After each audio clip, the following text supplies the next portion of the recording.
Absolutely drains that one. We hope you enjoy the show.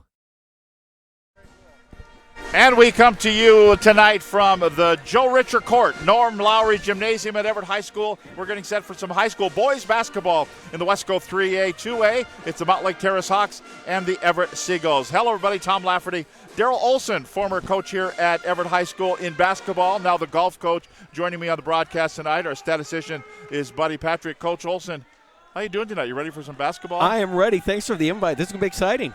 And let's talk a little bit. First-year head coach, one of the guys that played for you, Bobby Thompson. How's he been doing? It's been kind of a rough year. It has been. He is coaching hard. He's got the kids playing with a lot of energy. They just need to show some confidence on the floor right now. They just have not had that.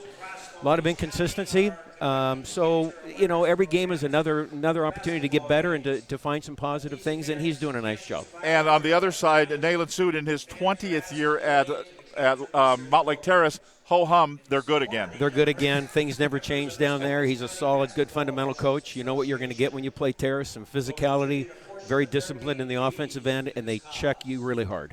And talking about, and if you look at the stats coming into the game for the Everett Seagulls, Taras Fesienko averaging 19 points per ball game, and you remember from your coaching days, you got to have that second and third option. And that's what they're lacking right now. Right. And they're trying to find it. Taras is really got the team on his shoulders. Again, it's that consistency that they're trying to find, and they just can't find that from game to game. They have kids that have opportunities to score, but for whatever reason, they just haven't been able to put those big games together. And if you take a look at the stats then for the Mountlake Terrace Hawks, Jace Brakefield, 11.9 points per ball game. Jeffrey Anamaya, 11.8. Robbie Behringer, 11.5. And Mason Christensen, 11.4. That doesn't get much closer than that. That's balance, and that's what you're going to get at Terrace. That's what you're going to get down there, very balanced scoring. Well, and really the big key, and it doesn't matter if you're watching the Huskies and the Beavers last night or if you're watching the Gulls and the Hawks here tonight, you got to have options. Isn't that right? And they've got them. They've got a lot of options. It really puts you and if one doesn't work, you know that the other guy will get your back. Well, and that's what makes it so tough to check. Who do you go get? And, like you said, one guy doesn't have to carry it. You've got a lot of people out there that can do it, and that's what Everett doesn't have right now. You can kind of gang up on Taras and kind of let everybody else go, and that's what teams are doing. So it's important. The Seagulls, you just got to continue to work that part of it and find some people that can contribute.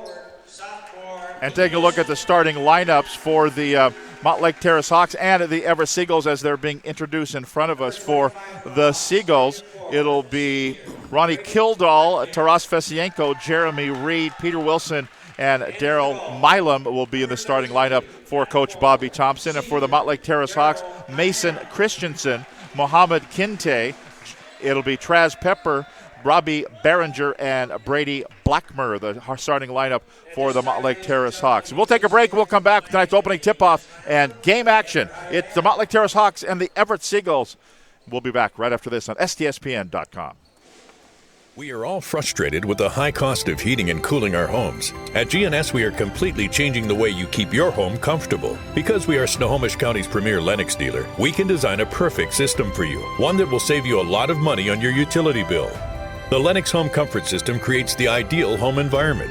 Enjoy innovation in every season with precise, quietly efficient Lennox heat pumps that keep your life simply perfect.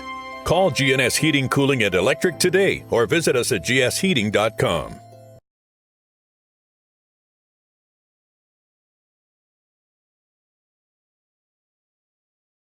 Since 2003, Gamut 360 Holdings has been recognized as a premier local builder of new homes and commercial properties in the Puget Sound area. Our 360-degree construction approach matches first-class materials with the highest construction standards to create truly unique and timeless communities for our Northwest neighborhoods. Visit Gamut360.com and discover the home that matters most to you.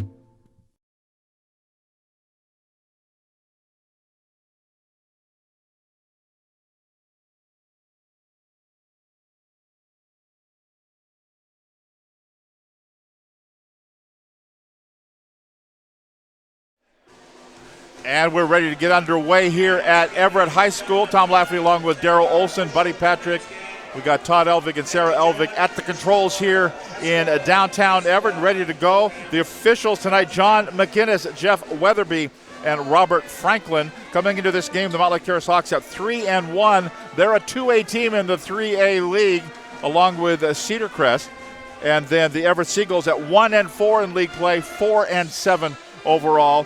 And coach of the Seagulls looking for their first win in the calendar year. Yeah, they are struggling since that calendar turned over, and let's see what they can do tonight. This will be a big test for them. Taras Fasienko, who was our player of the game back at the Brugol Fest, had 43 that night, broke the school record. And here's what I don't know. Whose school record did he break? He broke Dan Deoust, class of 1968. He had 39 points. That's the best that we can come up with, and I think that's pretty accurate. John McInnes has the basketball. We're in the air and underway and uncontested. It'll be Mountlake Terrace that will control the basketball. They're in the black uniforms, a traveling team tonight, trimmed in red with white numbers, and Traz Pepper will have it. Now Christensen directing traffic. 20 on the shot clock, just underway in Everett. Glad you're with us here on STSPN.com. Christensen over to the right side goes to Pepper again, down to 11 to shoot now, as they'll work the perimeter. Everett playing pretty good defense, keeping them out. Down to 6. Dribble drive in. The scoop lay-in. Up, no good. That's a miss by Brady Blackmer. Good possession for Everett there. Yeah, Everett was able to make the stop. Now the Seagulls with it. That's Fesienko. And then Peter Wilson. Jeremy Reed with it, top of the key. Give it back to Wilson again. Into the paint, kicks it back out. As they work the baseline. Yeah, he pulled the foot. Yep. And that'll be a turnover. Give it right back to the Mountlake Terrace Hawks. And that's one of the problems Everett has had this year is their turnovers. I know Coach Thompson has just been beside himself with that. They just need to show some discipline and control on the offensive end. You know, that doesn't matter if you're Steve Kerr or if you're Coach Hop. It doesn't matter. It's turnovers that'll just drive you crazy. It drives a coach nuts. There's some good help right there. And that'll drive Nayland Sood nuts, as it's going to be a turnover by the Mountlake Terrace Hawks, and it'll be Everett basketball. Fesienko lifts for a 3. It won't go. Looked good. Didn't go. Controlled by Mountlake Terrace. The feed and I was going to say it was going to go in the and one. No, he's going to have to earn them at the stripe, and we may have our first points of the ball game coming at the free throw line. And they're going to call Ronnie Kildall with the foul, his first personal first team, and that'll send Brady Blackmer to the line. What you saw from Terrace in that first 2 possessions, especially that first one, is how disciplined they are in the offensive end. They're going to wear you down. They're going to force you to check the entire shot clock. And the first one is good for Blackmer. Brady Blackmer, 6-foot senior for Nayland Sood in his 20th year as head coach of the Mountlake Terrace Hawks.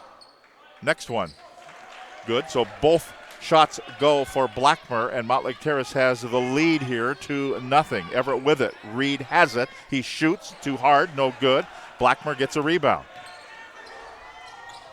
As they'll work it down to the baseline, going in. A pretty good defense there underneath, but an and one coming up here, and that'll send Robbie Behringer to the free throw line.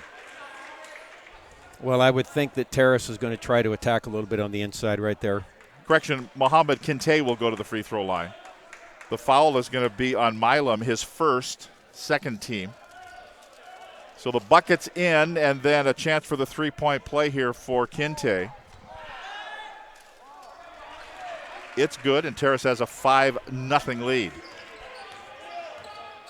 It's Taras Fesienko. Pull-up jumper foul line. Rims out, tough luck shot. Blackmer grabs another rebound.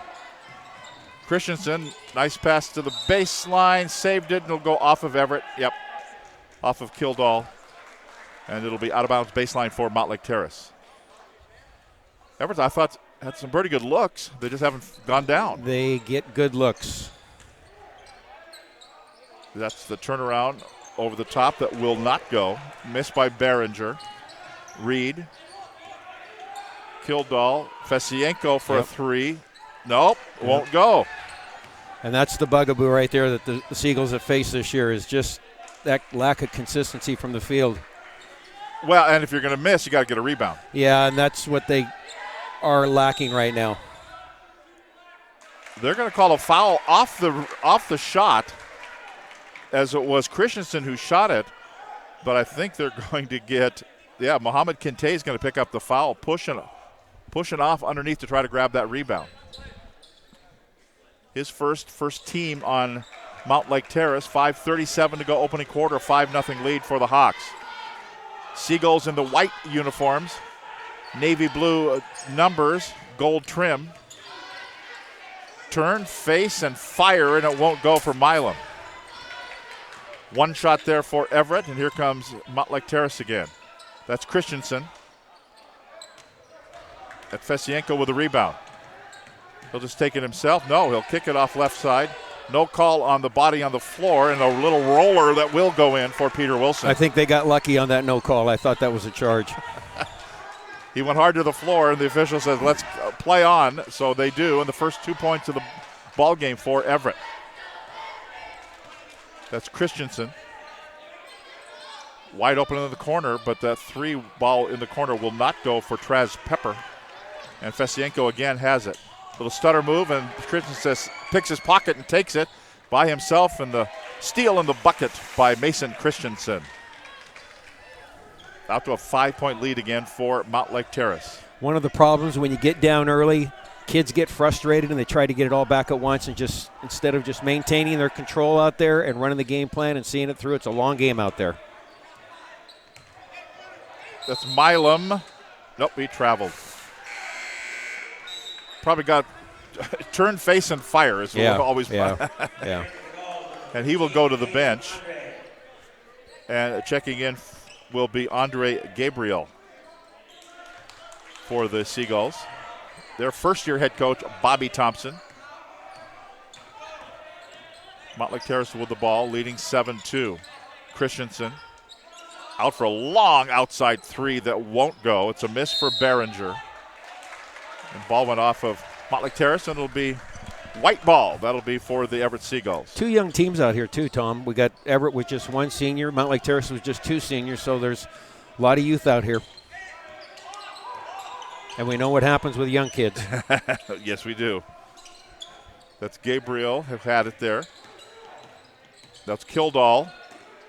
Kind of took a tour around the left side and goes up, and the shot won't go. Tries to get his own rebound. The jump ball will be called, and the possession arrow is going to stay on this end, and Everett will keep it. Kildall kind of took a little tour around the key. It was a good move. Too bad that ball didn't go in. And we kind of joked before the ball game started, before we went on the air, about watching Mountlake Terrace play defense. And I said for 20 years, when a Nayland Sioux team, you swear that there's 6 guys out there playing defense. Yeah. And that's something. Fesienko with a 3 ball. Oh, I thought there was a travel. A walk. That was a travel not called. Christensen, the ball never hit the floor there for a while. That's now Christensen travel. has it. That fadeaway is up and good for Mason Christensen. I've given up on that little quick step before you dribble the ball, coach. They're not going to call it. That's right, and that's too bad because everybody does it. From all the way up to all the way down. They're just not learning how to set their feet. Right. Because you know what happens on this end of the floor, I too. I know. Fesienko has it. But you just look at Mountlake Terrace. They have their responsibilities defensively. Good closeout right there. Good help.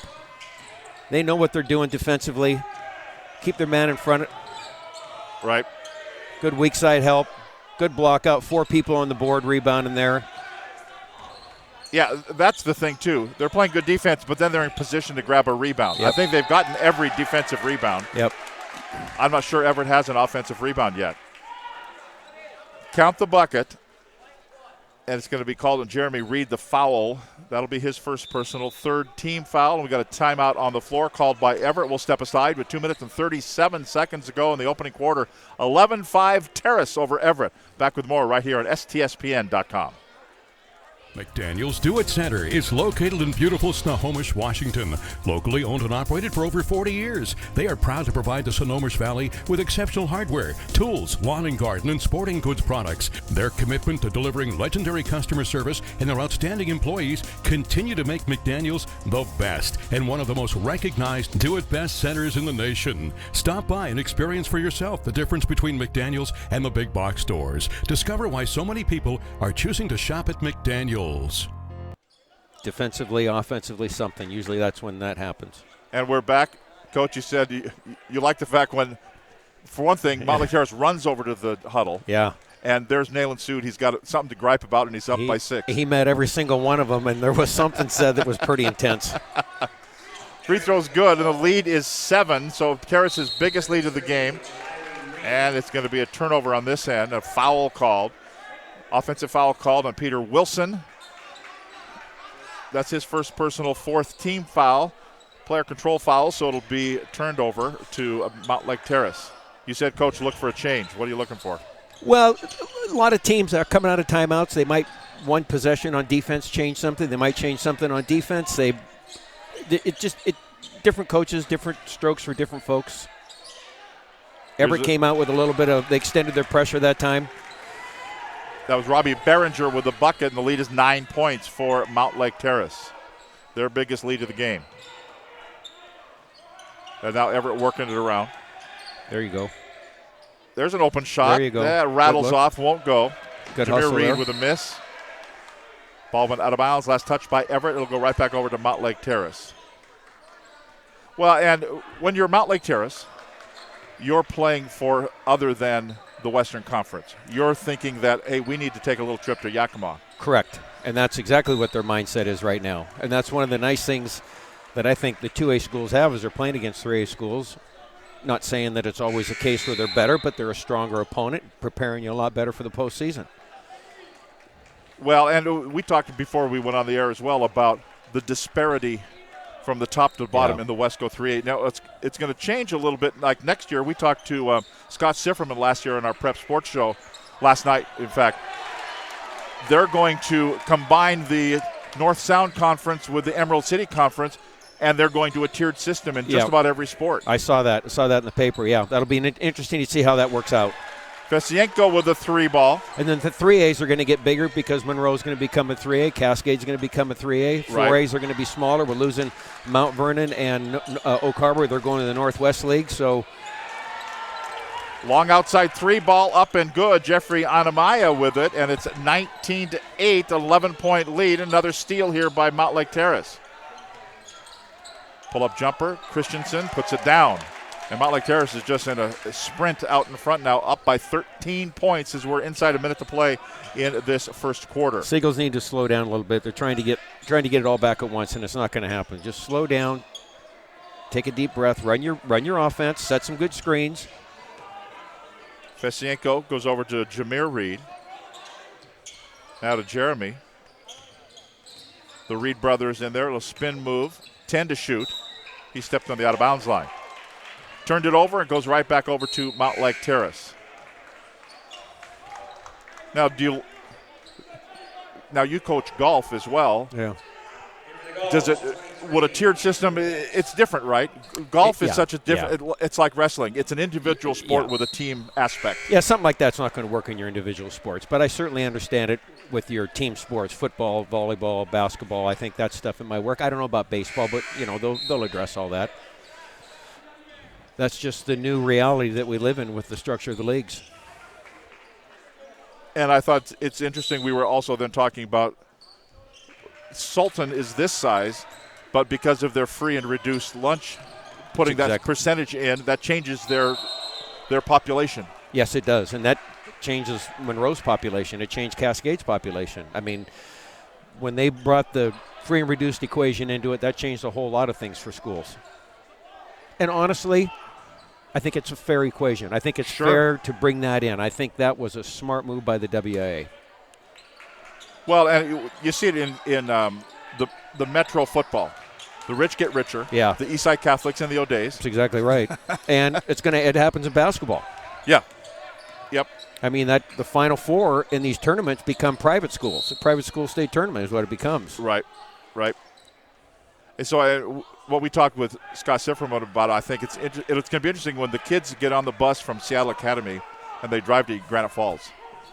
You don't think that's culture shock? A lot of those kids won't know what Granite Falls is. Well, but you know what? The other way around. Oh, Granite yeah. Falls kids are going down to Capitol Hill. Here's a putback up and in right at the buzzer. Good for Mohamed Kinte. But the kids from Granite Falls are going down there. And there's the that almost went in. Yep. There's the Space Needle. There's Dick's Drive-In. This is kind of cool. We're on Capitol Hill playing basketball. Right. We live in Granite Falls. Right, I know it. End of the first quarter, 23-8 our score. Big lead for Mountlake Terrace. Second quarter coming up right here on STSPN.com.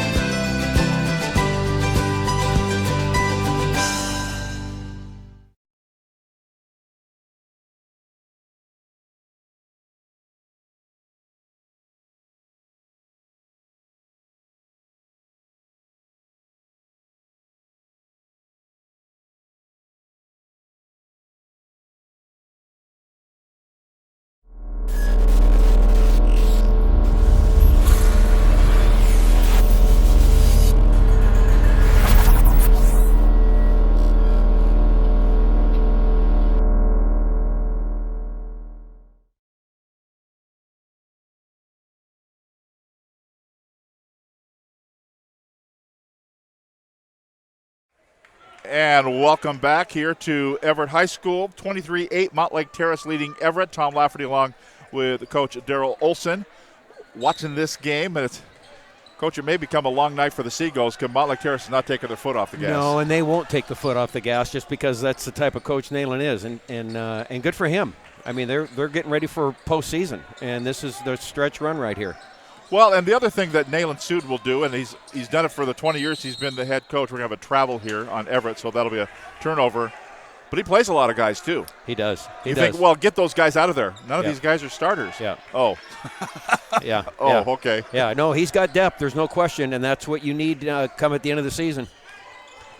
Here's a little dribble drive in. That won't go. Going hard to the floor is Anamaya. Back up, no good for Kinte. And then they're going to call the offensive foul. They're going to call the foul off the rebound here. And they're going to get Mohamed Kinte with the foul. That's his second personal, second team foul. So he's got both. And it'll be Everett Seagull basketball down by 15 points. As we're 30 seconds into the second quarter here at Everett High School. The snow disrupting the basketball schedules, but, you know, Coach, the good thing about the snow this week was it didn't affect the district tournament like it did a year ago. Oh, my gosh, no. But we still have February ahead of us. That's true. But we usually have one storm a year, so maybe that was it. This might be it. 7 turnovers for the Everett Seagulls. And here comes Mountlake Terrace.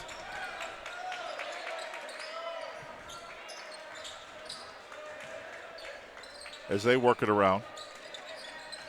Back out for a long outside three ball that won't go. Missed by Anamaya, and it's going to be Fesienko with it. Little stutter move. Now he'll fade back, and it won't go. He tried to grab it, couldn't go. Traz Pepper with the rebound spin. That's just a nice-looking move there, and he's going to go hard to the. That was a really good move. Good move. He knew exactly where he was in relationship to the basket. Good move. Brady Blackmer with the foul, or picks it, will be at the free throw line. Fesienko with the foul, his first. His 6th team foul. The we mentioned going in that the Mountlake Terrace Hawks with 4 guys, their top 4 scorers, are within 0.5 of each other in scoring. All at 11 point, 9, 8, 5, and 4. Yeah.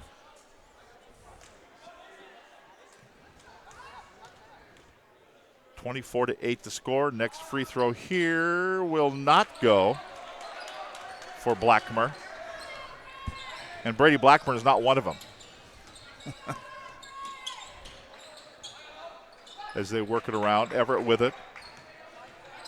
Going down, turn around, rims out, no good. Tough luck shot by Micah Hogan. There you go. There's a steal.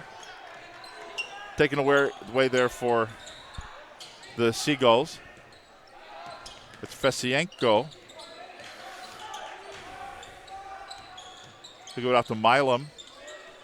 Now back to the basket. There is Hogan. Little spin move there and one. No, offensive foul. Yeah, he used that that back arm. Hooked him. So they will call him for the foul. That's his first personal foul, 7th team foul. Player control, so no shots here.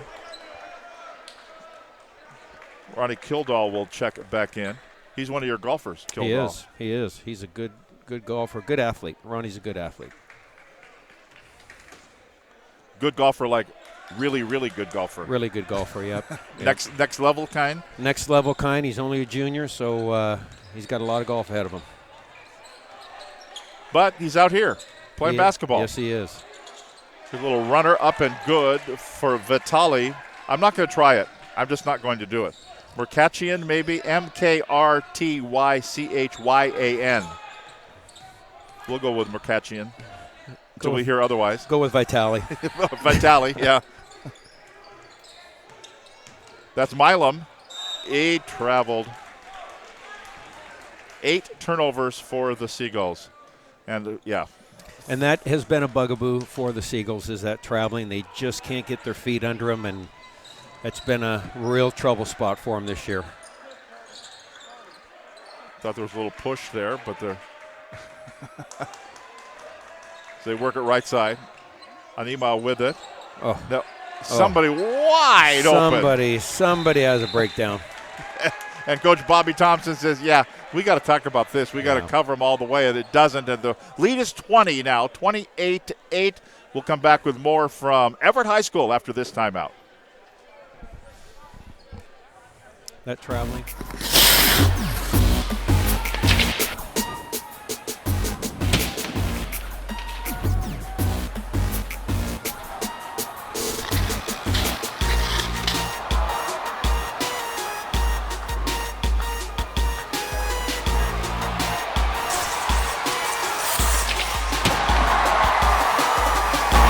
Every year, thousands of groups depend on Adrenaline Fundraising to help reach their financial goals. Adrenaline Fundraising is about developing leaders through commitment, work ethic, and follow-through. Adrenaline has several products including gold cards, coupon books, cookie dough, donation programs, and many other options to help teams raise the funds needed for their programs. Adrenaline's new app called UpPay will help teams raise money while providing their supporters the ability to earn cash back on everyday purchases at places like Starbucks, Nike, Red Robin, and over 200-plus national retailers. Adrenaline Fundraising is this season's sponsor of the STSPN's Play of the Game Award. Here we go, 5:10 to go in the first half. 28-8, a 20-point lead for Mountlake Terrace over the Everett Seagulls. Everett in the white uniforms, they have the basketball now, and they're going to call 3 in the key. Yeah, he was in there. Michael Hogan was in there a long time. During the break, we're talking about turnovers, and somebody travels that time of 3 in the key, but travels. Concentration, what is it? I think a lot of times they try to go too fast. He traveled right there and they didn't call it. I think sometimes kids just try to get going before they have the basketball, or as soon as they get the basketball without thinking about what they're doing with their feet. I think pivoting is a lost art in basketball. I've always felt that. That was Fesienko with the 3 ball for the Seagulls. He's got 9 points, all from beyond the arc. As they swing it out. A little up fake there, but not taking the shot was Behringer. He will this time, and it'll rattle off. But they'll get an offensive rebound. Jeffrey Anema with it. Back to Behringer again. Now to Christensen, who will direct traffic out between the circles. Lost the defender, but he put up the shot, and it would not go. Behringer with a miss. Fesienko with it. Open 3 look. In front of the iron, no. Christensen with the board. He'll have to go off the knee. Taras Fesienko is kind of trying to do his own officiating too, but it wasn't going to work. Yeah. So Mountlake Terrace basketball, 31 on the shot clock, 3:55 to go in the first half here at Everett High School. Everett will play again tomorrow afternoon. It's kind of like the state tournament, playing an afternoon game the next day against the Cedar Crest Red Wolves. Baseline, and then they kick it back out. One extra pass out for a wide open, but it won't go. A miss at the right side by Vitali. And Fesienko has it. He loses Christensen and puts it down. Bang! Down it goes for Fesienko. Single-handedly trying to do things. He's going to need some help, though. They're down by 16 still, and little tardy on the defense, and Jay Nath will lay it up and in. They're out hustling Everett back.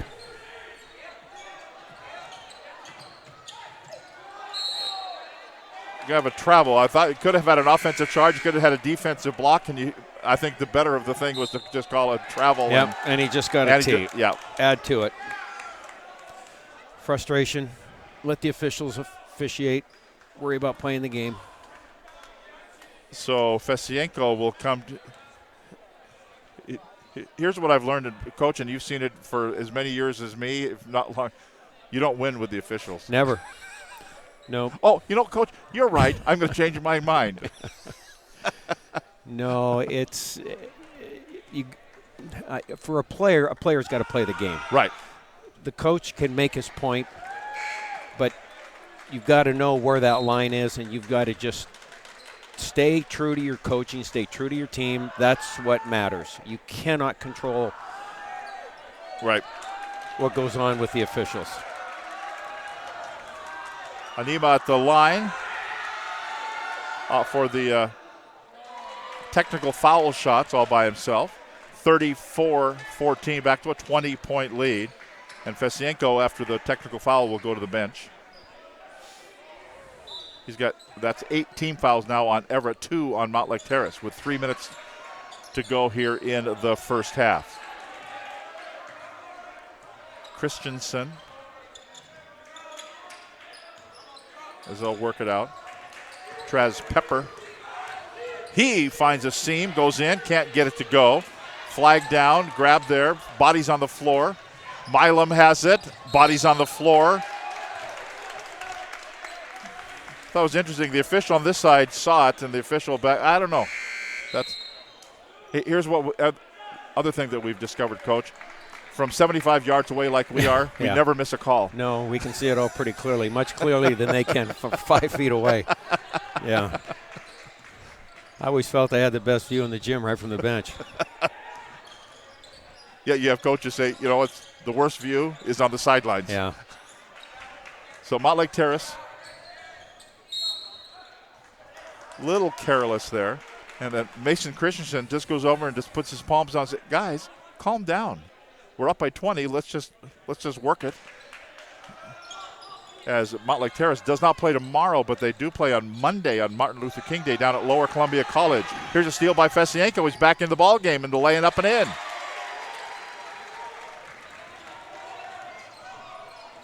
So it's 34-16. Taras Fesienko with 14 points in the ball game.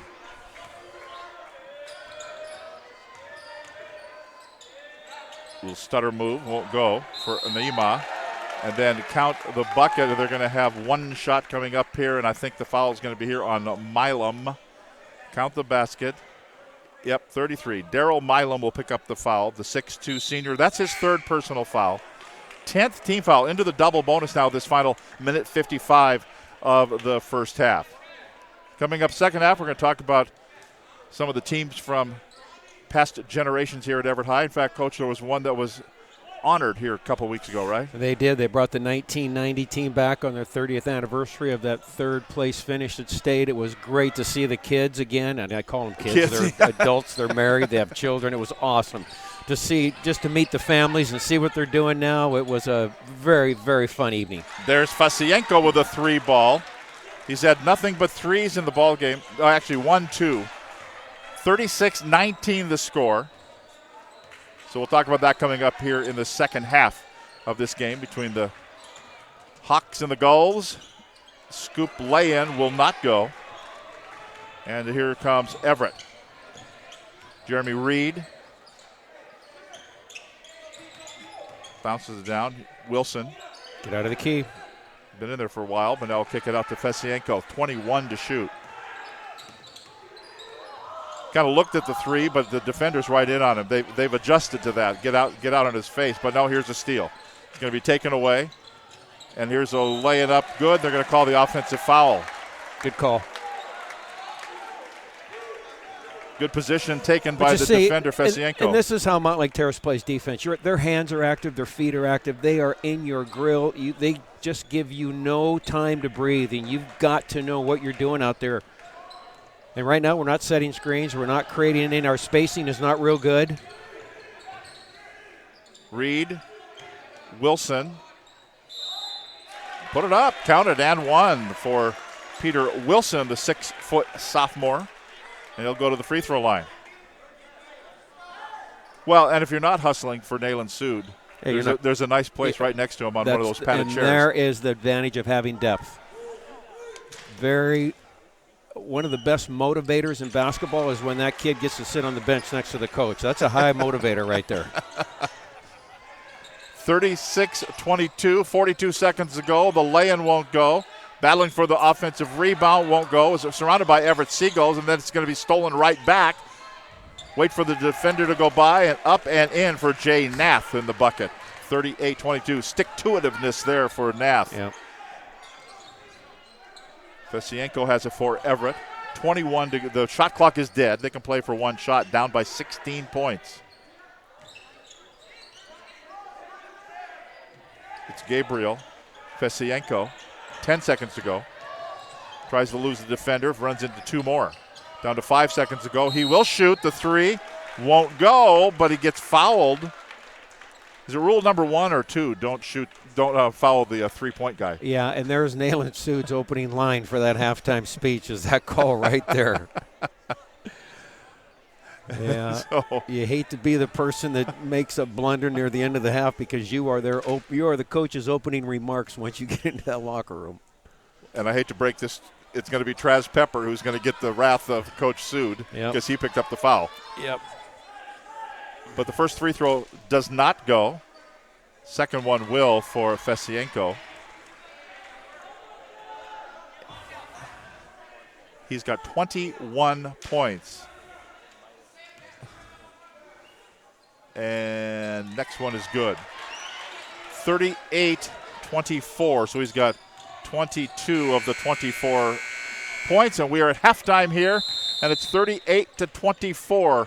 The halftime score with the Mountlake Terrace Hawks leading the Everett Seagulls. We'll come back with the second half action. We'll take a look at the first half scoring as well. Again, our score at the half, 38-24. The lead for Mountlake Terrace over Everett. Back with more right here on STSPN.com.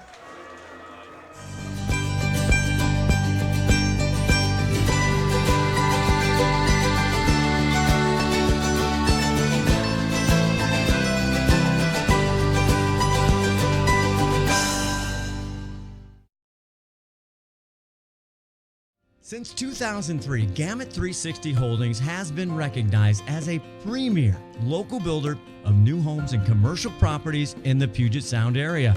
Our 360-degree construction approach matches first-class materials with the highest construction standards to create truly unique and timeless communities for our Northwest neighborhoods. Visit Gamut360.com and discover the home that matters most to you.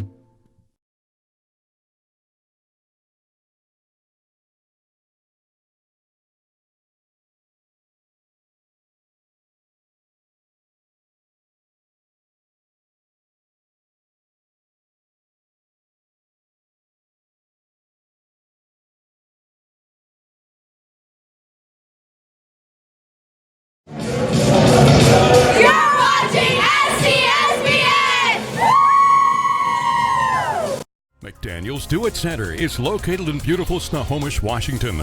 Locally owned and operated for over 40 years, they are proud to provide the Snohomish Valley with exceptional hardware, tools, lawn and garden, and sporting goods products. Their commitment to delivering legendary customer service and their outstanding employees continue to make McDaniel's the best and one of the most recognized do-it-best centers in the nation. Stop by and experience for yourself the difference between McDaniel's and the big box stores. Discover why so many people are choosing to shop at McDaniel's.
It's the weekend, baby!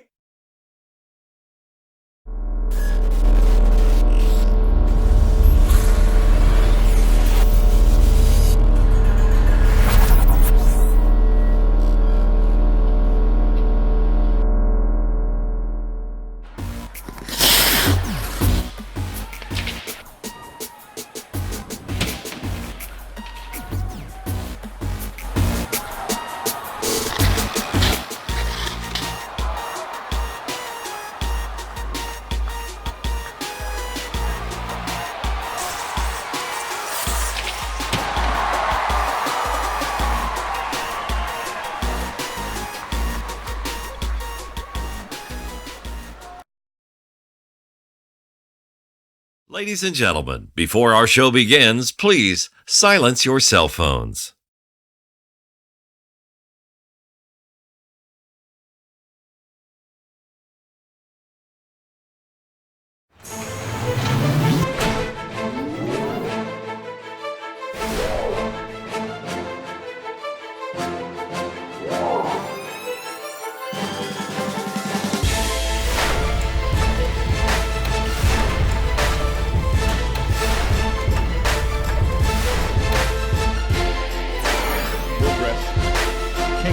NBA 3 ball. He just absolutely drains that one.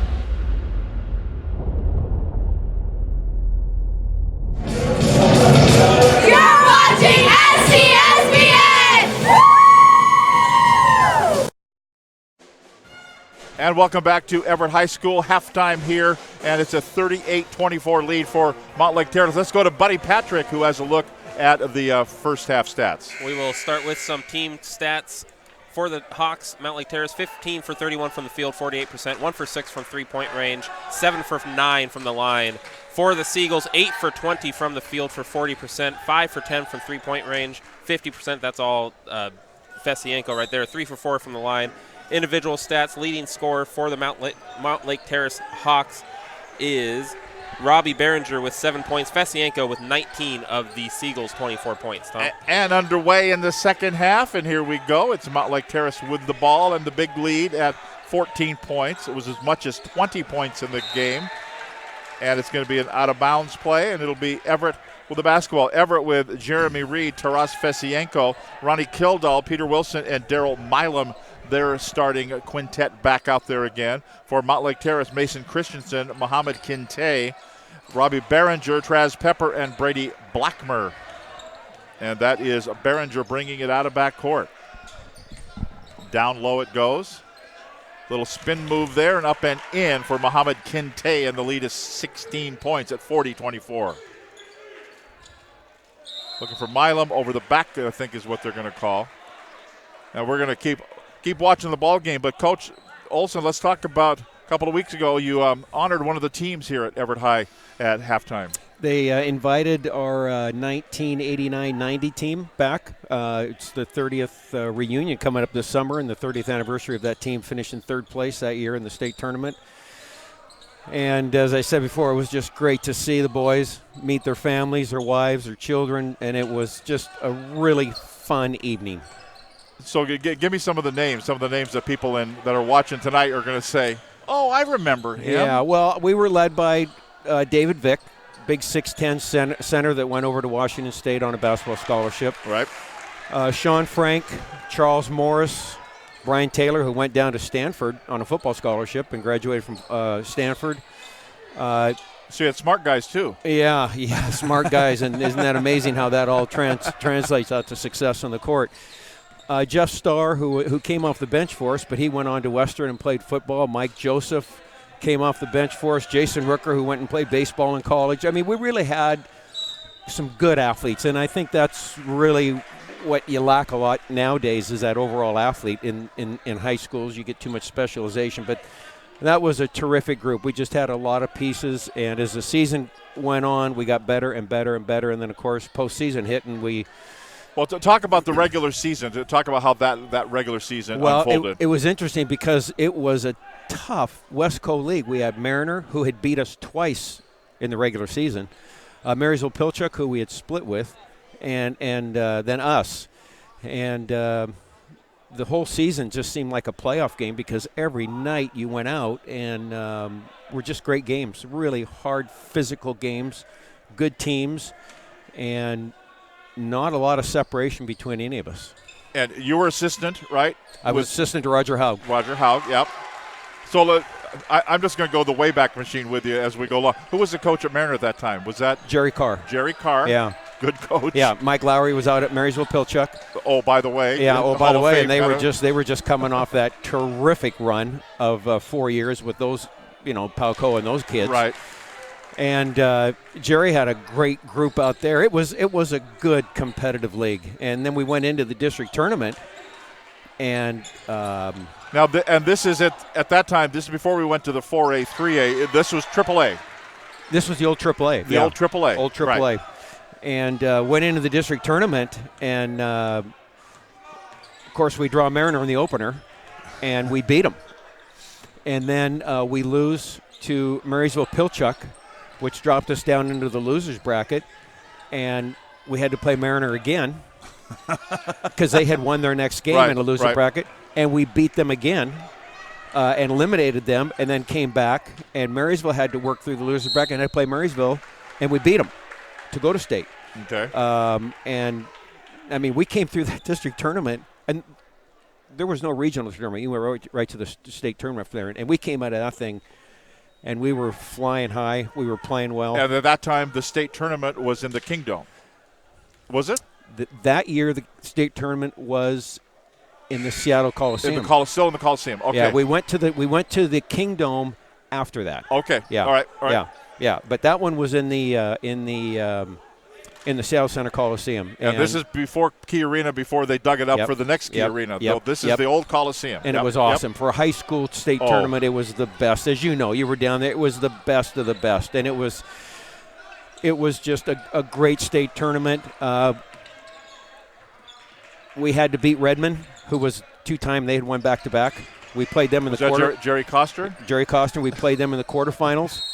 And we got them. Charles Morris hit a baseline three-pointer with 5.4 seconds to go, and we were able to hold them off. And then we came back in the semis and played Shadle Park, who was led by Rob Corcoran, who went to WSU on a scholarship too. And this is not too far away from when Shadle Park and Mercer Island had that big brouhaha, yeah, right? Exactly right. Was that that same year, or was that before that? No, that was actually, I think it was after that. Okay, yeah. All right. So Shadle was ranked number one all year, and they were good. And we were actually, in my opinion, the top two teams in the state. It was unfortunate we had to play in the semis. They got us by 5. Corcoran was everything and then some that you could want. I think he had 22 that game, but he was just a big physical body. And then in the other semifinal, Garfield played Federal Way. Donnie Marshall was playing for Federal Way, who went back to UConn and was an All-American. Right. And then went on to ESPN. Yep. And Garfield got them. Let me interrupt you for a second. You know what's funny is when you talk about the best teams in the state of Washington nowadays, it's the Federal Ways and it's the Garfield. It's the same cast of characters. I know. It really. Yeah, I would agree. Anyway, so they played, and Tony Harris was playing for Garfield then, who went to the UW. Yep. On a full ride. So I mean, you look at the people that played in that tournament that year. There were some pretty high-profile kids that year that came out of the state of Washington and went on and played. And so we got beat by Shadle. Had to come back the next afternoon, playing for third place, and played Donnie Marshall and Federal Way and beat them for third place. And it was just you want that state tournament to be full of memories for kids. It was just a great week. It was great for the school. The student body. One of the things I just remember as clearly as I am talking to you right now, and it really gives me chills as I talk about it, is the first night of the state tournament. We started it on a Wednesday, and we drew the evening game. We had 13 Reuter buses go down. And that's 13, and we went right down Colby. They gave us a police escort. It was just classic. We went into that. Was there a sign on Broadway, the last person out of Everett, please turn off the light, throw out the dog and turn off the lights? And KRKO was so good that week. They were running these salutes or whatever people were calling in. And it was a community.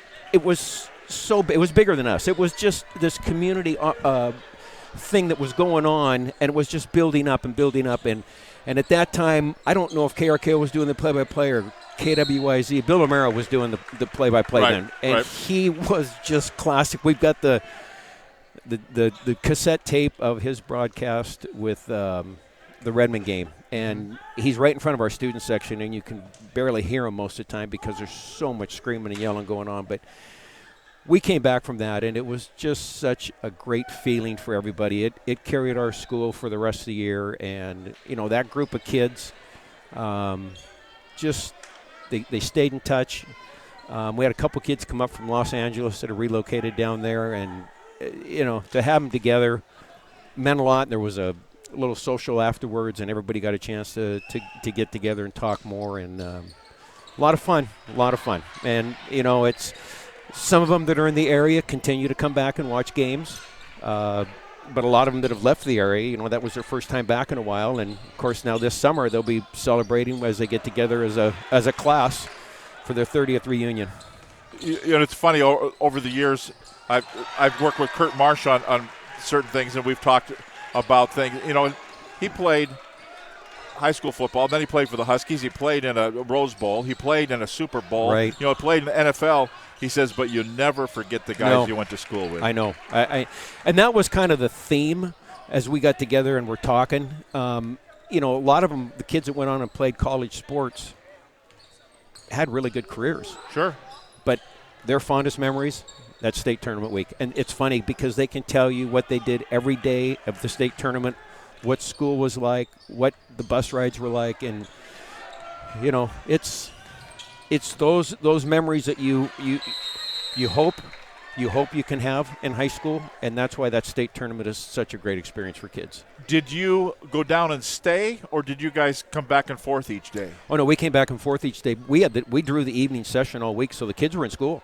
Okay. Yeah, and the coaches were up late at night, and we had to be in school because we were all teaching of course here. You were watching Huddle, and you were no, there was no such thing as that. I vividly remember we had the evening games, and so Jim Anderson, myself, Bruce Overstreet, all the assistants, we'd go down ahead of time so we could scout those games that were in front of us and have scouting reports ready to go.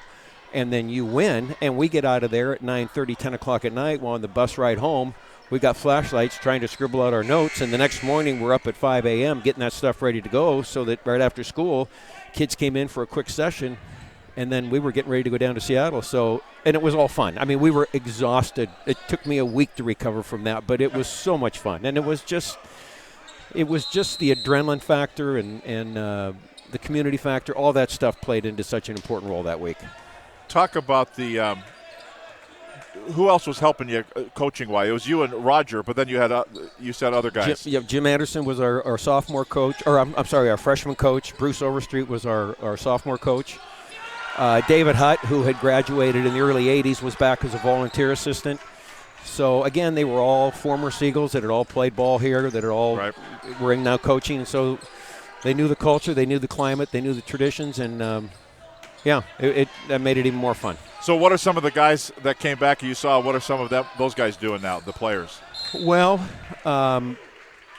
doctors, lawyers, Indian chiefs, and all those kinds of engineers, all that stuff. One of the more interesting ones, we had one of our kids that was at the end of the bench, Tyson Russell, relocated down in South Los Angeles. He's running a internet marketing company, global. And listening to him, and you just ask, what are you doing now? And I tell you, the guy is traveling all over the world. He has got this thing mastered, and it was so much fun to just listen to him and what he's doing. And I was just staring at him saying, I would have never, ever thought that's the direction you would have gone. But more power to him. And we've got kids that were electrical engineers, mechanical engineers. David Vick went over and had a terrific 12-year run in pro ball over in Europe. Okay. Played over in Belgium, was in the training camp, got down to the final cut with the Dallas Mavericks. So he's now teaching. He got his math degree and his master's degree from WSU in math, and he's now down in L.A. teaching and coaching basketball down there. So Charles Morris was one of those guards. He was the guard that I said hit the three-pointer. He's now an official locally here. Okay. And so we run into him occasionally, and he was part of that. And Sean Frank living down in Tacoma. Jeff Starr has got an insurance business now out in South Everett. So it was just the kids are doing well. Like I said, it was fun to see them, fun to meet their wives, and they haven't changed a bit. And but like I told Roger, we were sitting there watching the girls' varsity game before the boys' game, and I said, "You were 39 and I was 35, for Pete's sake." I said, "What happened?" He says, "I know it."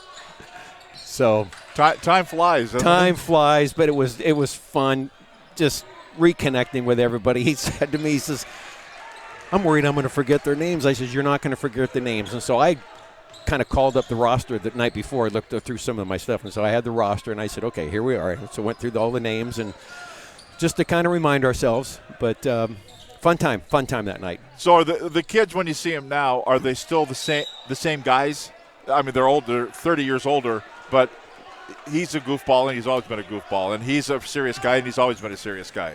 You know what? When you get them in the environment we were in, they were still goofy because they were telling stories, and that's what it was about, telling stories. But obviously, because they've all been so successful professionally and in their personal lives with their families and marriages, they've all grown up. Right. And I call them kids, but they're all grown up. Yeah. And the thing is, they're giving back to their communities. They're making a difference in people's lives, and all their children are just amazing kids. Had a chance to just, like I said, meet them, and one Aaron Dahlberg came up from L.A.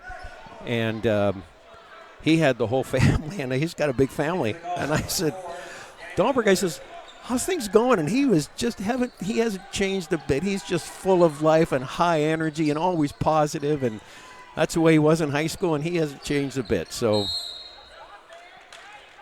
we enjoyed the evening. It was very much appreciated by everybody. And they had a chance to go in the locker room before the game and talk to the kids. Right. And Bobby invited them in. And so wish we would have had a better outcome, but the evening was certainly well done and very meaningful for them. And it's interesting when you talk about state tournament teams, and we always talk about during basketball, really your goal right at the beginning of the year is to play 21 games. You want that can only be your first goal, right? That is everybody's goal, and that's why the beginning of a season is so great. Everybody's 0-0, everybody's starting fresh, and you believe that you can. You believe that the ball's going to bounce right for you. Which it has been tonight for Mountlake Terrace, by the way. Which it has been for Mountlake Terrace. But, so, one of the things that they do nicely up here at the high school is they honor those past teams, and so it was good. We'll take a break, and we're going to come back. We'll do a little more reminiscing with Coach Daryl Olson. Our score at the end of 3. It's 57-35, 22-point lead for Mountlake Terrace over Everett. Back with more right here on STSPN.com. Every year, thousands of groups depend on Adrenaline Fundraising to help reach their financial goals. Adrenaline Fundraising is about developing leaders through commitment, work ethic, and follow-through. Adrenaline has several products including gold cards, coupon books, cookie dough, donation programs, and many other options to help teams raise the funds needed for their programs. Adrenaline's new app called UpPay will help teams raise money while providing their supporters the ability to earn cash back on everyday purchases at places like Starbucks, Nike, Red Robin, and over 200-plus national retailers. Adrenaline Fundraising is this season's sponsor of the STSPN's Play of the Game Award.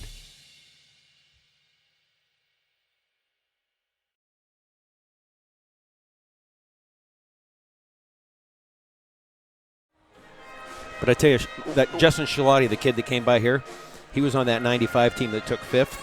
That was a good team. And we're back here. We're talking. We were visited here in the broadcast booth during halftime by Justin Shalati and Coach Daryl Olson here of Everett High. We're kind of reminiscing from some of the successful teams of Everett in days gone by. They just featured the 30-year reunion of the 1990 team. And Justin Shalati was here, and he was on a pretty good team, too. He was on a really good team. That was you talk about depth and having all the pieces. That was a really, really fun team. We won the Westco Championship, won the district championship that year, and I think he alluded to you. listening to your broadcast while his dad was filming the game, which was classic. And then went down to the state tournament and had one of the epic runs of all time. We had the misfortune that year of drawing Evergreen High School, our first game, and Evergreen High School ended up winning the state title that year, going 29-0. Just Evergreen of Seattle or Evergreen of Vancouver? Evergreen of Vancouver. Okay. And the Plainsmen. And they were tough, and we knew that. And, of course, we draw the 9 a.m. game with them. And just got, Ed Peppel called it the Egg McMuffin game, right? Yeah, they just pounded us, and they were good. But we came back and won three games in a row. Rogers of Puyallup, Auburn, and can't remember exactly who the third one was. And this would have been in the Kingdom now, right? This was in the Kingdom. And we came back and we set tournament scoring records for three-point shot attempts, three-point makes. And we became really the darlings of the tournament just because of how we were playing and the enthusiasm we were playing and the crowds that we brought down. I mean, Everett knew how to do the state tournament, especially the student body. I mean, it was just packed down there. And that team ended up finishing 5th. And honestly, I think that team was probably one of the top 3 down there. We just had the misfortune of drawing Evergreen. No excuses. But we came back so well and competed so hard. And again, that was a team that had so many shooters. They all shot the 3. Right. And Shalati was, of course, the leading scorer for us. But, I mean, we had Tommy Niva, we had Graham Shelley, or I should say Chuck Shelley, and Kirk Krishelnik, and a lot of kids that could fill it. Right. So. Right. You know, and let's go back and we'll talk about the previous team too, and talk about when they play the games in the Coliseum, and then most of the girls' games, but the championship got moved over. We're over in the old arena. Yeah, I loved that place. I love the arena. I agree. I hated to see that thing get torn down. That was so special.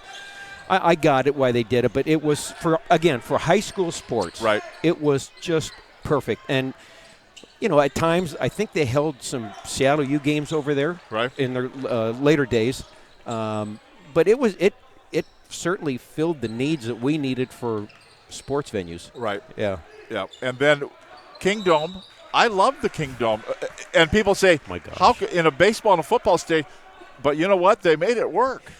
I think every high school coach in this state that coached football or basketball misses the Kingdom now. Yeah. Because it was such a perfect venue for football, perfect venue for basketball. It was different for basketball because you were in this cavernous building, but we were all there. But it worked for the Final Four. It worked for the Sonics. Yes, it worked for everybody. And I've said many times I miss the Kingdom. Yeah.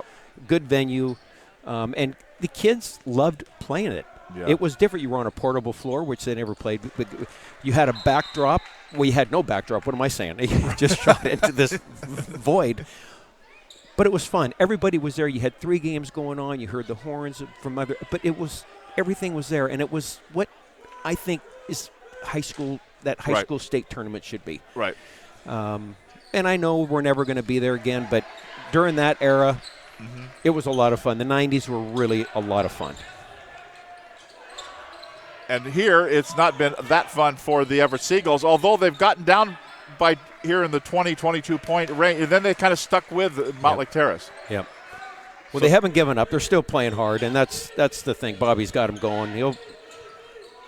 They're playing with a lot of passion. They play with a lot of energy, and they play with a lot of emotion. That outside miss there by Jeffrey Anima, and it's going to be Fesienko goes in and lays it up and in. And for Taras Fesienko, he's got 24 points in this ball game. And the lead is 20 points now for the Mountlake Terrace Hawks in the black uniforms, moving to our right. Miss there, put back, no. It's going to be another miss there by Vitali, and it's going to go out of bounds.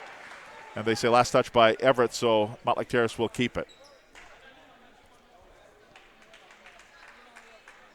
No, it's fun to reminisce about those times gone by. Yep. Yeah, the 90s were a special decade. Roger, under his leadership, we were able to get to the state tournament 5 times during that decade. I closed the decade out when I took over, and we had a nice little run down there. So, 6 trips in a 10-year span, and they were all unique teams. That was the thing. But a lot of fun. And I know that they're working hard. Bobby's working hard with this crew. He's teaching them the culture, the traditions, and they're gonna get there. It isn't easy, and he knows it. And we talk about the fact that some schools there's not a lot of people at the games, but you know what? You get some success, they'll come out. They'll be here. Absolutely, absolutely, and everybody likes a winner. Everett's no different. You put a competitive product out there, and they're going to fill this place. What was your thought when Bobby was named the coach?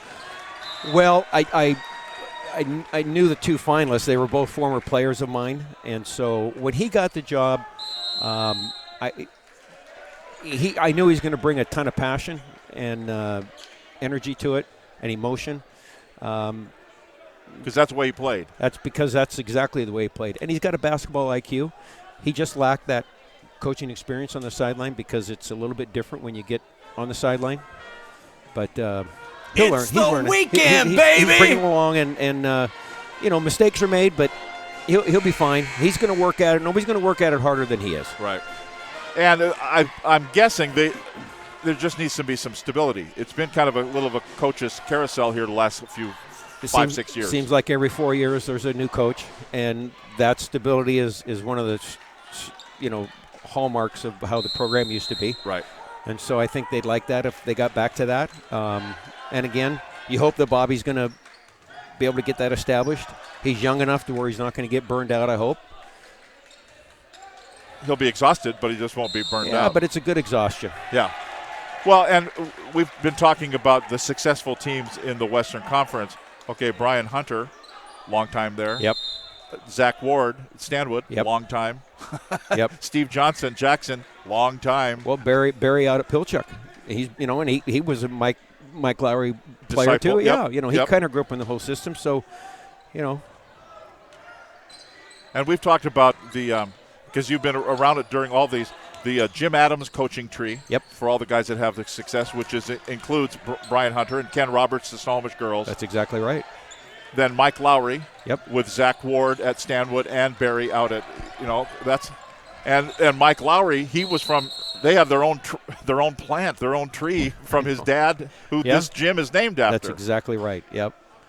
And that's what's fun is as you get older and you get to see the kids that have decided to go into it.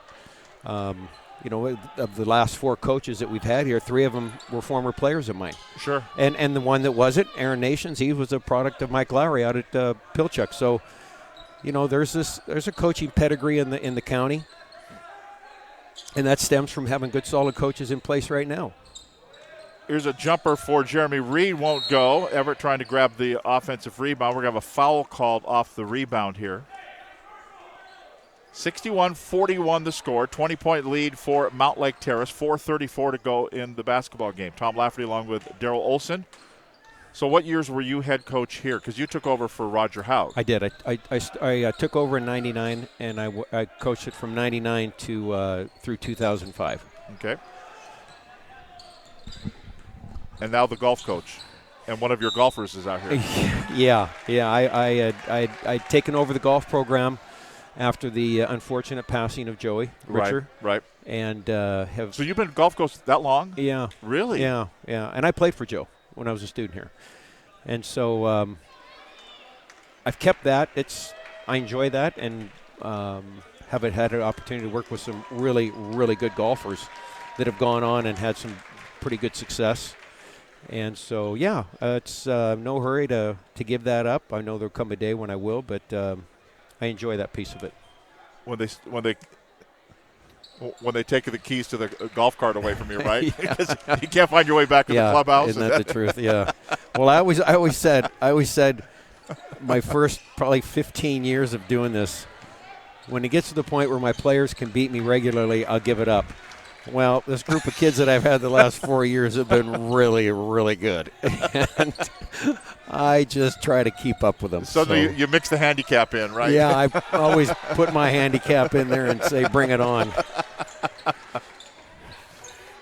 So Everett down by 22 here, inside 4 minutes of play in the game. Mountlake Terrace has really kind of had their way since the outset of this game. They jumped out to a 13-point lead without hardly batting an eye, and their Taras Fasienko, despite his best efforts, with a shot there that won't go. And, moving forward from here, Terrace has got their sights set on the postseason. Everything they're going to do from this point on is going to be geared for that. And I know Nayland's going to be preaching about the importance of getting better and better, which he should. And as far as Everett's concerned, they're just trying to find a stronghold where they want to get a win. They need to get a win. These kids have worked so hard, and there's a feeling that they want to be rewarded for that hard work. As you can see, they're playing with a lot of passion, a lot of heart. Bobby coaches with a lot of heart and a lot of passion. And frustration can set in easily with a high school athlete when they're not seeing the results of their efforts. Right. And I think that's one of the things that they need to guard against, the kids do, is don't get frustrated. Just keep working hard. The results will be there. They got a lot of games to go, and they can be competitive. And it's interesting for Coach Nayland Sood, and it's the same with Cedar Crest and with Archbishop Murphy, Len Bone out there. They're playing in a 3A league pretty much, but they have to worry about who they play in the 2A. I know they do. You're kind of doing double scouting, double duty. Well, and that 2A league that they'll be paired with up north, that is not a slouch league. That has got some top teams. You start with Linden and Burlington, Edison. Those are basketball schools, and they need to get prepared for that because those teams are always at the state tournament. And that AA tournament, that AA district tournament is a great tournament. I mean, that's small towns. Right. And they come out in force. And you're at Mount Vernon High School. And it is good, solid basketball. The funny thing, John Rasmussen, who's the head girls coach at Edmonds Woodway, and he was doing a game with me, and we were talking about, and one night he called him the University of Linden Christian. Yeah, I know. Trust me, I've experienced that Linden culture up there. I used to be the head basketball coach at Coopville High School, and we were in Linden's league. And was that Jake Mayberry was the head coach then? Or? That was Jake Mayberry. Okay. And I'm a young coach. I'm 25, 26. And the week leading up to the Linden game, Was that still with peach baskets? No. We actually had the nets. Okay, all right. And what a classic gymnasium. But yeah. Linden High School, I got calls from 2 radio stations up there to do coaches' interviews, from 2 radio stations. And I thought, okay, this is going to be a little bit different. And then we got there, and it's a sellout. Right. If you're not there for the JV game, you're not going to get in. And it's a great environment up there. It's just – and they're born to be basketball players. They're built for that. But I will also say this. Their football team is pretty darn good, too. Oh, yeah. They have some big boys up there. A lot of the subs are in now for the Mountlake Terrace Hawks, down to about 2 minutes to play here in a 70-49 lead. And Everett just trying to that's your golfer there. Ronnie Kildall to miss. Fesienko with an NBA 3 that's an air ball that goes out of bounds with 1:47 to go. And Coach, we should talk about who do you like for. Let's get who the leading scorer is for Mountlake Terrace, because we'll have our player of the game. Kinte has 14 points. Christensen has 13 points. Behringer has 13 points. I like 11. Christensen, the floor general. I could support that. I mean, it's really flip a coin, but then you look at their team stats coming in, it was the same way, flip a coin. I mean, it's just so balanced, and that's strength right there. That is strength on strength. So Everett's got their subs in now, a couple of them as well. That's Kildall with it. Down to 1:13 to play. 70-49 the score. 15 on the shot clock. And trying for a pass underneath it. Another foul call. Yeah, I just find it interesting that you have to scout for your league games, but you also have to worry about what is Linden doing and what is Cedro Woolley doing. Oh, yeah. Anacortes. Well, yeah, but I mean, I remember the year that, or a couple of years that we, in the early 90s, we merged with Kinko Right. for our district tournament. Right. And that was the mindset we had. We knew we were going to be in, and now you're looking for off nights where we had an off night and we go down there and watch those games and scout. You got to see the Redmonds and you're like Washington. And you're trying to get as many eyes on those games as many times as you can. You don't just go down there and look at it one time. Right. So about the end of January, it's every night. It'll be every night for those guys. Inside a minute to go, a foul called here. The foul's going to be on Fesienko. But I think Mountlake Terrace, from what I've seen, and just because I know the type of program Nayland runs, they're going to be right there in the AA district tournament. They'll position themselves quite nicely. And it really starts with their defense. They are active. Those hands are active. Those kids know what they're doing defensively. They got great rotation. They know how to close out well. They know how to close out on the ball, and they're tough. They're going to be tough to play against down the stretch. And he's got depth. Right. You know, that next man up attitude. That's a great motivator. 72-49 the score. So we're going to go with Mason Christensen as our player of the game. We'll have a chance to chat with him for a minute here as we wrap up our evening here at Everett High School. Coach, thanks again for the reminiscing about the hopefully there were people out there that say, oh, I remember those guys. Yeah, I enjoy that. It was a fun time here, and those fun times are going to come back. But, yeah, thanks for prodding me on with that. Well, and every school has got those stories. Absolutely. I mean, Cascade could tell you some great stories, too. In the 90s out there, they were just studs. Mountlake Terrace can do it. Marysville-Pilchuck can do it. Yeah, everybody's got their era, their era. Well, and I always MC the Snohomish County Sports Hall of Fame banquet and the 1970 Snohomish team that won the state championship. Yeah. Those guys, it's like they never they're still playing. Yeah. And what's something that a lot of people don't know about that 1970 team, which I thought was a great team, they had 2 losses that year. Right. Both to Everett. And you've never let any of those guys forget it. Once in the regular season, and then we beat them for the district championship at Edmonds High School. Right. And they were collectively first of all, that starting 5 might be one of the best all-time starting 5s that has ever been in the county. Right. And I'll run into Ben Krause during the once a year maybe. Yeah. And it's fun to connect with him. And they remember every game, by the way. Oh, I'm telling you. No, that was a good team. That was a really good team. And they were very well deserved to be in the Hall of Fame. Yeah. Well, and talking to Coach Jack DeCumber, he'll say, you know what, those losses to Everett, when you look back, those were big. They spurred us on. Yep. If we had been undefeated, he says we would not have won it. Yep.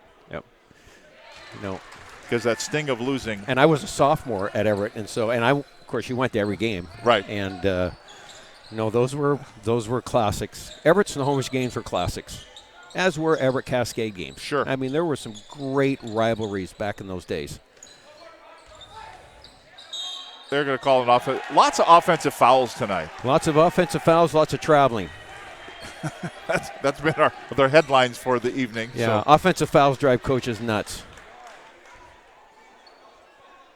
Well, sometimes a well-placed one, though, isn't bad, is it? It's a motivator. Yep. We always use that. We had a plaque that we gave out at the end of the year for the person that took the most offensive charges. So there's your final. It'll be 73-49 for the Mountlake Terrace Hawks to defeat the Everett Seagulls. We'll come back. We'll talk with our player of the game, Mason Christensen, and wrap it up here from Everett High School. Thanks for being with us here on STSPN.com. Again, the final score, Mountlake Terrace 73, Everett 49. Back with more right after this. Every year, thousands of groups depend on Adrenaline Fundraising to help reach their financial goals. Adrenaline Fundraising is about developing leaders through commitment, work ethic, and follow-through. Adrenaline has several products including gold cards, coupon books, cookie dough, donation programs, and many other options to help teams raise the funds needed for their programs. Adrenaline's new app called UpPay will help teams raise money while providing their supporters the ability to earn cash back on everyday purchases at places like Starbucks, Nike, Red Robin, and over 200-plus national retailers. Adrenaline Fundraising is this season's sponsor of the STSPN's Play of the Game Award.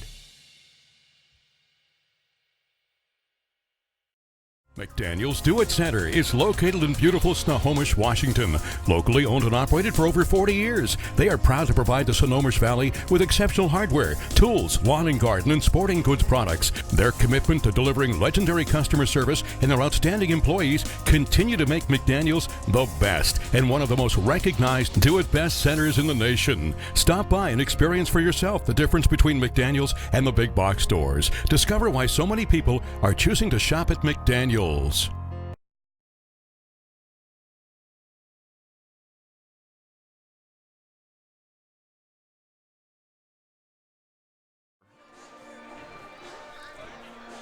We welcome you back here to Everett High School, where tonight it was 73-49, the Mountlake Terrace Hawks over the Everett Seagulls. And let's take a look at the stats.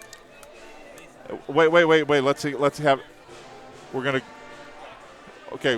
gonna go with Buddy Patrick with a look at the stats. Buddy. Mason Christian for the Mountlake Terrace Hawks. Christensen with 14 points. 14 points for Kentel. 5 points for Anima. 4 points for Pepper. And Behringer finished the game with 16 points. Okay, and then for the Everett Seagulls. I haven't done Everett yet. Fesienko finished the game with 27 points, leading all scorers of the game. Peter Wilson with 9 points. Ronnie Kildall with 7 points and 6 points for Jeremy Reed. 20 turnovers for the Seagulls. And Mason Christensen is making his way over here. We got to make him run a whole. You want him to have these? No. We'll give him buddies here, and we'll get him welcomed over here and have a few words with our player of the game. There you go. Our Adrenaline Fundraising player of the game. There we go. There we go. How are you? Good. How are you? Good. Did you have fun out there tonight? That was pretty fun. It was pretty fun to see all the team do all what we did, share the balls how we could. Missing our big guy, Jace Brakefield. People stepped up. It was looking good. Well, and Coach Daryl Olson and I were talking during the broadcast, and the thing that we notice is for Mountlake Terrace, and it's been this way for years, really, next man up, right? Exactly. So talk about how that happens in your practices. Not just that. It's just when we practice, everyone's going as hard as they can. Each day we're getting better and better. When we go against the JV, they go as hard as they can. They challenge us every time. It really pays off in practice, especially with the coaches pushing us that hard. It showed tonight. So one of the things I think is your stronghold as a team is your defense. Mm-hmm. I coached against your coach many years ago. I've known him for a long time, and I've always felt when you play Mountlake Terrace, they're going to get in your grill, whether you got the ball or off the ball. Tell me a little bit about your practice. Tell me about what those defensive drills are like. Those defensive drills are crazy. They're always intense. We call it playing on the line when the person has the ball and we're playing off the ball. We play on the line to get a hand in the passing lane. Some of our drills, it's just defensive points. Scoring in the bucket doesn't matter. It's just all deflections and steals are what really matter. And then what about the rebounding? You said your big kid was gone. Mm-hmm. Who besides him, who picks it up inside like that? You guys kind of dominated everything. Every time a shot went up, you had bodies around the ball. Yeah. Defensively, you had bodies around the ball. I'd say Brady Blackmer, number 33. He's not the tallest, not the biggest, but he will battle. No matter what the circumstances is, he's going to be in there. He's never going to lose a loose ball. It's amazing to see that, too, out of my teammates. Well, I think you guys got a great chance this year at the district tournament. I know that's a ways off, but I know that's probably at the front of your mind as you're moving forward. That's going to always be right there. So I don't think there's anything that could get in your way except for yourselves. But continue good success. Yeah. That's pretty far away. We're just looking forward to Aberdeen on Monday. Yeah. You're going down to playing that. Mm-hmm. And that's a 9 a.m. game? Oh, it got changed to 10:30, thankfully. Oh. Yeah. There we go. Yeah. But still, in about a month and a half or so, you'd like to be playing some 10:30 a.m. games over in Yakima. Is that Definitely. right? Definitely. Well, Mason, congratulations. Thank you. And good luck Thank you very much. down the road. Congratulations. Thank you. There you go. That is Mason Christensen, our player of the game. And we are going to step aside, and we are done for the evening. Again, the final score is 73-49 for Daryl Olson and Buddy Patrick, Todd Elvig and Sarah Elvig. Tom Lafferty, thanks for being with us here on STSPN.com.